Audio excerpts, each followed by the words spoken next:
নমস্কার বন্ধুরা, হেসেল বনলক্ষ্মীতে আপনাদের সকলকে স্বাগত। আজ আমি বানাবো এঁচোড়ের পকোড়া। আর এই পকোড়া খেতে একবারে চিকেন পকোড়ার মতো। যারা এখনও অবধি এই পকোড়া খেয়ে দেখেননি তারা অবশ্যই একবার এই পকোড়া বানিয়ে খেয়ে দেখুন। দেখেই বোঝা যাচ্ছে কতটা মুচমুচে হয়েছে। এই পকোড়া খেতে এতই দুর্দান্ত স্বাদের হয় যে একবার খেলে রোজই খেতে ইচ্ছে করবে। পকোড়াগুলো হয়েছে স্ন্যাক্স হিসাবেও খেতে পারেন। তাই অবশ্যই এই পকোড়া একবার অন্তত বানিয়ে খেয়ে দেখুন। আর তার জন্য সম্পূর্ণ রেসিপিটি একবার দেখে নিন। কি সুন্দর এঁচোড়ের পকোড়া বানাবার জন্য আমি 3 টেবিল চামচ ছোলার ডাল 3 ঘন্টা আগে ভিজিয়ে রেখেছিলাম। ডালটা খুব ভালোভাবে ভিজে গেছে। এটা এখন জল ঝরিয়ে নিয়েছি। এটা এখন মিক্সিতে বেটে নেব। ছোলার ডালটাকে মিক্সার গ্রাইন্ডারে বেটে নেব। আর এঁচোড় কেটে ধুয়ে নিয়েছি। এখন প্রেসার কুকারে এঁচোড়গুলো সেদ্ধ করে নেব। পরিমাণ মতো জল, সামান্য হলুদ, লবণ আর অল্প তেল দিয়ে কুকারে 2টো সিটি দেব। এঁচোড়টা সেদ্ধ হয়ে গেছে, জল ঝরিয়ে একটা বাটিতে নিয়ে নিচ্ছি।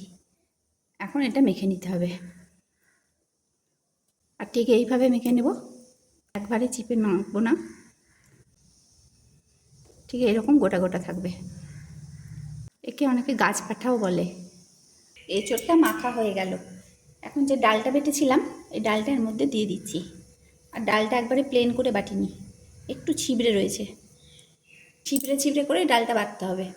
এখন এর মধ্যে দিচ্ছি 2 চামচ গোবিন্দভোগ চালের গুঁড়ো। যদি গোবিন্দভোগ চালের গুঁড়ো না থাকে তাহলে আপনারা গোবিন্দভোগ চাল ছোলার ডালের সাথে ভিজিয়ে নেবেন।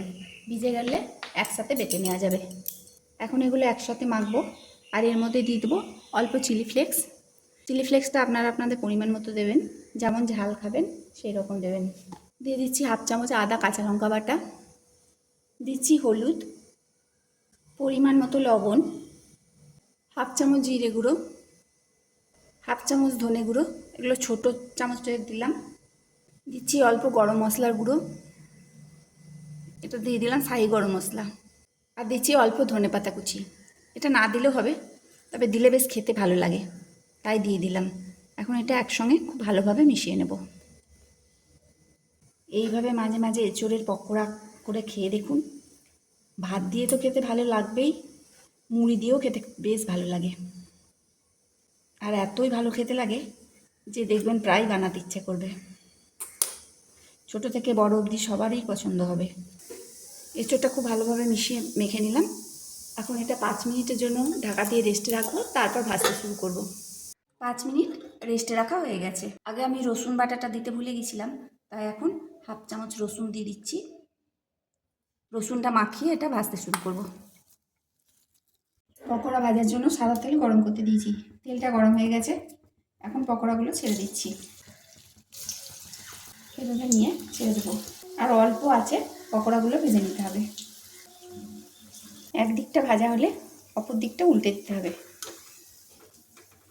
আর এই রকম পকোড়া চায়ের সাথে স্ন্যাক্স হিসাবে খেতেও ভালো লাগে। এইভাবে পকোড়া বানিয়ে খেয়ে দেখুন আর কমেন্ট করে বলুন কেমন লাগছে। রেসিপিটা যদি আপনাদের ভালো লাগে তাহলে প্লিজ লাইক শেয়ার করুন আর কমেন্ট অবশ্যই করুন। আর তার সাথে চ্যানেলটিকে একটু সাবস্ক্রাইব করে দেবেন আর পাশে থাকা বেল আইকন প্রেস করে দেবেন, যাতে আমার নতুন নতুন ভিডিও আপনাদের মোবাইলে আগে পৌঁছায়। পকোড়াগুলো উল্টে পাল্টে মুচমুচে করে ভেজে নিতে হবে। আর এইভাবে পকোড়া বানিয়ে খাওয়ালে কেউ ধরতেই পারবে না যে সে কিসের পকোড়া খাচ্ছে, যদি তাকে না বলেন। পকোড়াগুলো উল্টে পাল্টে মুচমুচে করে ভেজে নিলাম। পকোড়াগুলো মুচমুচে করে ভেজে নিলাম। এখন এগুলো তুলে নিচ্ছি।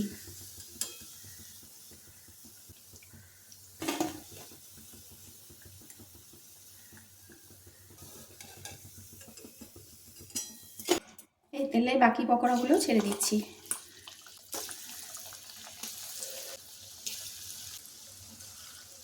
সমস্ত রেসিপিটি দেখার জন্য হেসেল বনলক্ষ্মীর তরফ থেকে অসংখ্য ধন্যবাদ।